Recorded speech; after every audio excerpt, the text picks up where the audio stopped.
Hello et bienvenue dans Social Influence, un podcast créé par WebIDs. Je suis Didi et je serai ton hôte pour aujourd'hui. Le but de ce podcast est de t'aider à te distinguer sur les réseaux sociaux. Ici, on parle de réseaux sociaux, de monétisation, de stratégie, mais surtout, notre objectif, ce n'est pas seulement d'avoir le plus d'abonnés ou d'avoir le plus de vues. Notre objectif, c'est de marquer les gens et de construire une audience, une communauté de personnes fidèles.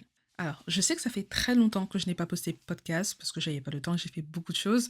On va pas revenir dans l'actualité de Web Ideas. Au contraire, aujourd'hui, on va parler de création de contenu et on va surtout parler de ce qui peut nous bloquer dans la création de contenu. Et en fait, je pense que l'un des premiers problèmes, c'est qu'on a beaucoup d'idées reçues. L'idée reçue qu'on entend le plus, c'est que la création de contenu, c'est facile, que se lancer sur les réseaux sociaux, c'est facile et qu'on peut faire beaucoup d'abonnés, beaucoup d'argent, beaucoup de vues très rapidement et très facilement.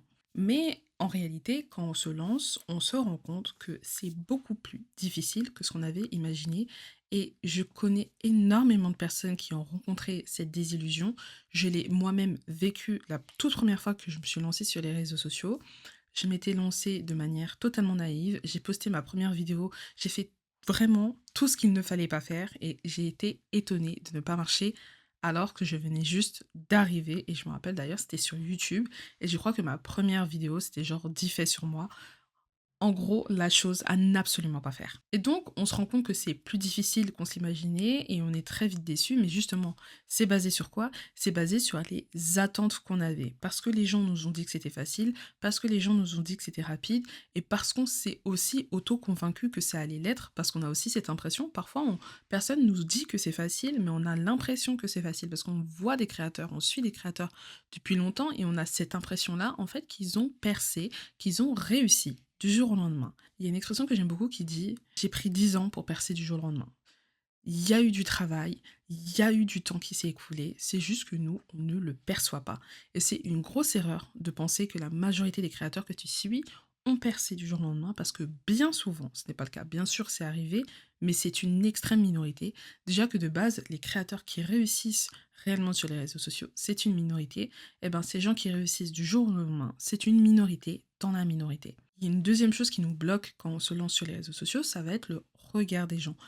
C'est souvent d'ailleurs ce qui va poser problème en premier. On a peur de ce que les gens vont penser, que ça soit les gens qu'on connaisse ou les gens qu'on connaît pas.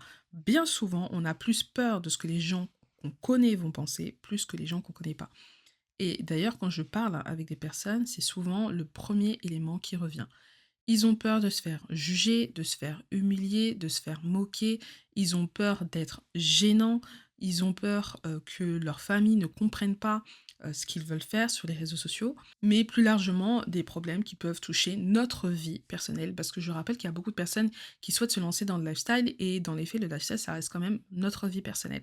Et le fait de penser à ça, de penser à ce que les gens de notre famille, de notre école, de notre entourage plus globalement vont penser, ça nous bloque, ça nous empêche de passer à l'action. Et c'est un problème pour plusieurs raisons, parce qu'en fait, tu peux potentiellement avoir tellement à gagner que en fait, tu rates quelque chose. Et ça, c'est une phrase que je dis souvent, c'est tu ne devrais pas avoir peur de ce que les gens pensent, tu devrais avoir peur de passer à côté de ton rêve. Et en fait, je pense que c'est important de comprendre pourquoi on a peur du regard de nos proches. Je pense que c'est vraiment important de se poser la question, parce que dans la logique des choses, ce n'est pas un regard qui est censé nous faire peur. À l'inverse, on est censé être à l'aise. Je sais que pour la famille, ça peut être compliqué pour plein de raisons différentes et on va pas rentrer dedans, mais en tout cas pour nos amis, pour les gens qu'on a littéralement décidé de laisser rentrer dans notre vie, on ne devrait pas se sentir honteux qui regardent ce qu'on poste sur les réseaux sociaux, même si c'est vrai que parfois ça peut être gênant. Et donc, j'aimerais que tu te poses sincèrement cette question et tu te dises pourquoi j'ai honte, pourquoi ça me bloque le fait que mes amis voient ce que je poste sur les réseaux sociaux. Pose-toi sincèrement cette question et quand tu auras une réponse, tu vas comprendre beaucoup plus de choses. Ensuite, pour ce qui concerne les collègues, que ce soit les collègues de travail, les collègues de l'école, ça fait longtemps que j'ai quitté l'école, donc j'ai oublié le mot, camarades de classe. Là, je peux comprendre que, tu te sentes gêné, mal à l'aise. Le mieux, honnêtement, par rapport aux collègues de travail, parce que après ça peut te suivre et ça peut, emmener une ambiance de travail assez toxique, le mieux c'est de pré-shot, de trouver tes collègues de travail et de les bloquer en fait avant qu'eux te trouvent. C'est quelque chose qui peut être très compliqué à faire. Après souvent, ils ont leur nom, hein, sur les réseaux sociaux, mais c'est vrai que c'est pas le plus simple, surtout sur TikTok, parce que du coup avec TikTok, on a la For You page et donc en réalité, tu ne sais pas qui regarde ton contenu. Mais c'est vrai que par rapport à ton travail, ça peut être compliqué, surtout si, comme je l'ai dit, tu parles de sujets qui peuvent être un peu tabous, donc ici politique, sexualité, religion, tout ce genre de sujets-là. Par rapport à tes camarades de classe, par contre, si c'est ça qui te bloque, j'ai vraiment envie que tu passes au-dessus parce que pour le coup, le plus souvent, c'est des gens qui vont finir par disparaître de ta vie si ce n'est pas tes amis, tout simplement. Donc ça ne vaut pas le coup, de se prendre la tête pour des personnes qui dans 2, 3, 4 ans, grand maximum 5, si tu retapes pas et cetera, 5 ans que tu ne verras plus. Ensuite, il y a le deuxième cas, comme je l'ai évoqué tout à l'heure, où tu as peur du regard des gens, des personnes que tu connais pas. Là, ça va être un peu plus compliqué parce que, comme j'ai dit, quand tu postes sur les réseaux sociaux, globalement, tu ne sais pas qui regarde tes vidéos, tu ne sais pas qui voit tes posts et tu vas forcément avoir affaire à de la négativité à un moment ou à un autre. Pourquoi? Tout simplement parce qu'on est différents, on est tous uniques, on a tous des croyances différentes et donc forcément, il y a des personnes qui ne vont pas être et forcément, pardon, il y a des personnes qui vont pas être d'accord avec toi. Il y a des personnes qui vont te détester, pas parce que tu leur as fait quelque chose, pas parce que tu as dit quelque chose de mauvais, mais parce que tu représentes dans ton existence ce qu'ils n'aiment pas. Et je pense que ce qui est important sur les réseaux sociaux, c'est de pouvoir se détacher de ce que les gens disent et de se détacher à tous les niveaux, que ça soit positif ou que ça soit négatif. Et ça va vraiment t'aider, surtout si tu comptes faire de la création de contenu sur le long terme. Là, il y a un exemple très récent que j'ai aperçu. Donc, on a Monet. Donc, Monet, si tu la connais pas, c'est une créatrice de contenu américaine qui est très très populaire. Et justement, comme elle est très populaire, elle a beaucoup de personnes qui l'aiment, beaucoup de personnes qui lui disent: «Voilà, Monet, je t'aime, Monet, tu es gay ma journée», tout ce genre de choses. Donc elle reçoit globalement beaucoup de commentaires très positifs. Il y a quelques jours, son copain est allé sur un podcast et ils ont parlé de relations homme-femme qui peut être un sujet tabou, selon la vision que vous avez. Et il explique que lui, il n'a pas un mindset de provider. Donc provider ici, c'est, le mec qui va tout payer, machin, qui va en gros prendre soin de sa copine ou de sa femme. Et qui considère que en 2024, ce n'est pas possible pour un homme d'être un provider. Ici, on ne fait pas de jugement de valeur, tout le monde pense ce qu'il a envie de penser. Sauf qu'en fait, ça, ce take qu'il a eu sur le podcast, ça a choqué pas mal de femmes. Et en fait, ils se sont dit: «Mais en gros, ça veut dire que si lui, il dit ça, ça veut dire que c'est Monet dans son couple qui est la provider». Donc en gros, pour ces femmes-là, c'est Monet qui a le rôle d'homme, tout simplement. Et ce qui s'est passé, c'est que ça a switch. Monet, qui est une personne qui d'habitude reçoit énormément de commentaires positifs, qui reçoit beaucoup d'amour, d'un coup d'un seul, du jour au lendemain, s'est retrouvé à se faire troller non-stop, sans cesse, dans les commentaires de ses vidéos. Et c'est pour ça que je dis que tu dois réussir à t'éloigner, que ça soit de manière positive ou négative, parce que si tu prends à cœur le positif, si le positif il switch du jour au lendemain, ça va être très très dur pour toi. Et donc c'est important d'avoir un peu ce côté un peu stoïque, donc la stoïque qui vient de stoïcisme, de prendre beaucoup de recul par rapport aux commentaires que tu reçois et de ne pas trop t'y attacher. C'est très très important. Ensuite, si tu as peur de ce que les gens peuvent penser, et donc là, toujours les gens que tu ne connais pas, il va falloir que tu te poses la question de pourquoi. Est-ce que c'est parce que tu n'es pas en confiance, donc sincèrement confiance en toi, donc dans ta personne, ou confiance dans le sujet que tu vas amener?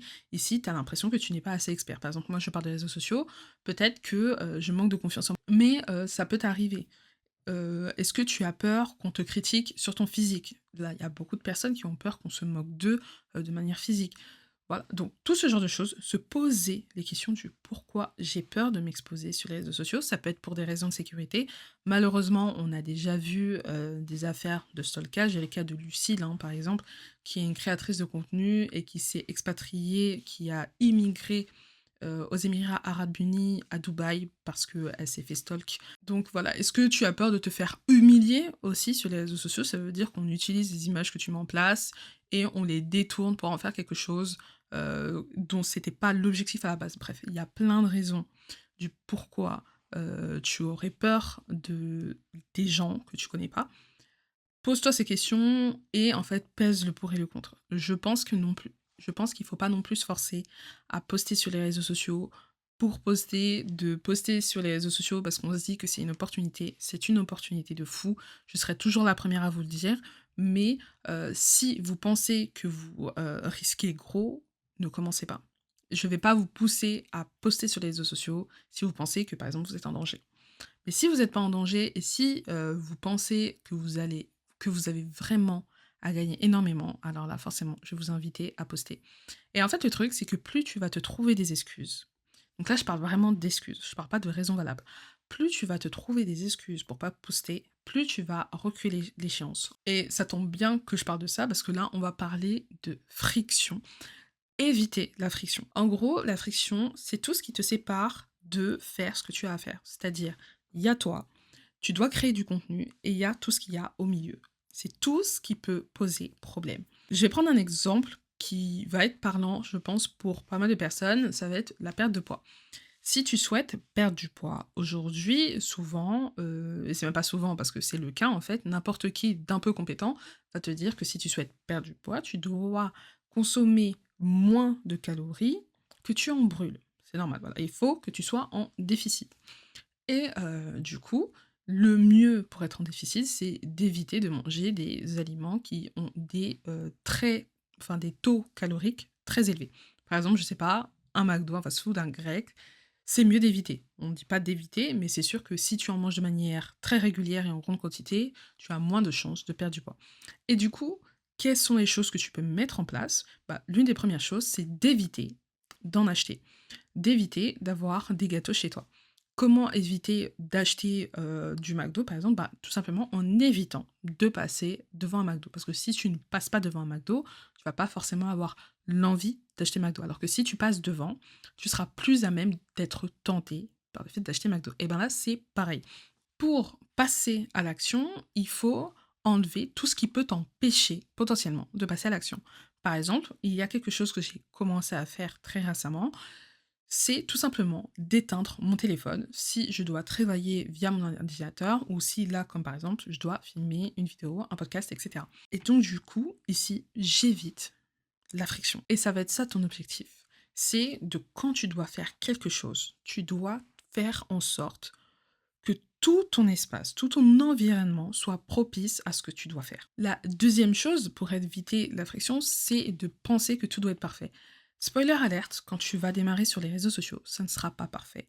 Spoiler alerte, même si tu es perfectionniste, même si tu vas reprendre plusieurs fois, ce ne sera jamais parfait parce que il faut que tu puisses t'entraîner. Il faut que tu passes tout simplement à l'action au bout d'un moment. Et c'est pour ça que beaucoup de personnes vont te dire au tout début, vaut mieux que tu privilégies la quantité à la qualité, parce que c'est en faisant de la quantité que tu finis par faire de la qualité. Et c'est vrai que si je devais choisir une équipe, c'est-à-dire entre quantité et qualité, si vous êtes au début, je pense que oui, je vous dirais de privilégier la quantité. Plus vous allez faire, plus vous allez comprendre certains mécanismes, plus vous allez comprendre comment ça fonctionne et plus vous allez vous améliorer. Donc, il faut que tu réussisses à t'enlever cette pression, que tout doit être carré, tout doit être parfait, parce que ça ne le sera pas et ça ne le sera même jamais.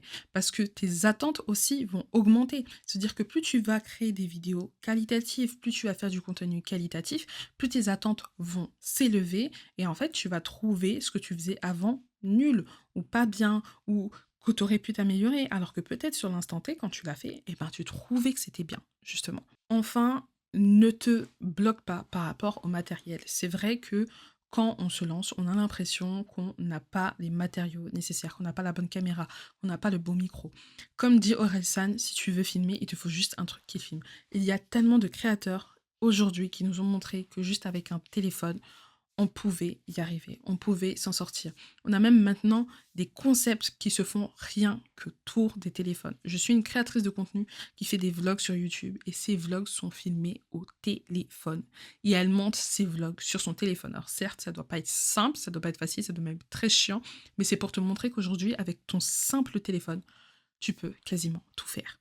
Donc, Tu n'as pas besoin d'avoir tout dernier cri. Par exemple, là, je sais que je filme avec un Canon EOS M50, si je dis pas de bêtises. Si vous allez rechercher, si vous allez chercher cet appareil photo, sur Google ou Amazon, si vous voulez, d'ailleurs, je vous le mets en lien, dans la description, vous allez vous rendre compte qu'en fait, c'est un appareil photo entrée de gamme. Je crois qu'il est autour des 500-600 €. On est sur de l'entrée de gamme. Moi, aujourd'hui, j'aimerais avoir un Sony, donc c'est, un appareil qui est beaucoup plus cher, mais en fait, pourquoi je n'achète pas? Parce qu'en fait, je ne maîtrise toujours pas très bien cet appareil photo et donc je vois pas l'intérêt d'acheter un appareil beaucoup plus professionnel, alors que je n'arrive toujours pas à maîtriser complètement l'entrée de gamme. Ne te bloque pas par rapport au matériel que tu as et au contraire, si tu penses qu'il y a des problèmes, essaie de t'en servir et de les mettre à ton avantage. C'est-à-dire que si, par exemple, tu trouves que la qualité vidéo vraiment elle est pas bien, elle est trop nulle, bah, peut-être fais des vidéos avec une apparence vintage. Enfin, je pense qu'il faut comprendre et accepter qu'il y a des choses qui prennent du temps. Il faut savoir que la moyenne, par exemple pour YouTube, pour que les gens aient 1000 abonnés, c'est 2 ans. Voilà, ça c'est la moyenne, littéralement. Et donc du coup, je veux que tu comprennes que les choses prennent du temps, que les belles choses surtout prennent du temps et que c'est OK. Et donc, il faut aussi que tu comprennes pourquoi tu es là. Parce que si tu es là pour percer rapidement, pour faire des millions d'abonnés hyper vite, machin, tu vas être déçu. Donc, il faut que tu aies une vision sur le long terme. Il faut que ça aille plus loin que seulement des abonnés ou des likes ou des vues. Parce que sinon, tu ne vas pas durer et tu vas faire comme la grande majorité des gens qui est d'abandonner. Comme je te l'ai dit, la majorité des gens ne réussissent pas en 90 jours. Et la grande majorité des personnes qui te disent que tu peux le faire, que eux ils ont réussi à le faire, etc., ils avaient déjà de l'expérience au préalable. Ils avaient déjà lancé des comptes. Ils étaient déjà sur d'autres réseaux sociaux. Ils avaient déjà compris comment fonctionnait la psychologie humaine et ce que les gens voulaient voir ou pas. Ça ne sort pas de nulle part. C'est des gens, souvent, qui ont étudié des choses. Bien sûr, il y en a qui ont réussi par total hasard, mais justement, c'est des gens que tu devrais peut-être pas écouter. J'espère que cet épisode de podcast t'aura plu. N'hésite pas à checker la description si tu souhaites, comme j'ai dit, voir l'appareil photo. J'ai aussi la newsletter, si tu souhaites la rejoindre, et le guide Notion évolutif de comment se lancer sur les réseaux sociaux, qui est totalement gratuit. Et la newsletter, c'est ma newsletter Social Biz, et ça, c'est plus à destination des entrepreneurs. Je te remercie de m'avoir écouté et on se retrouve bientôt pour le prochain épisode de Social Influence.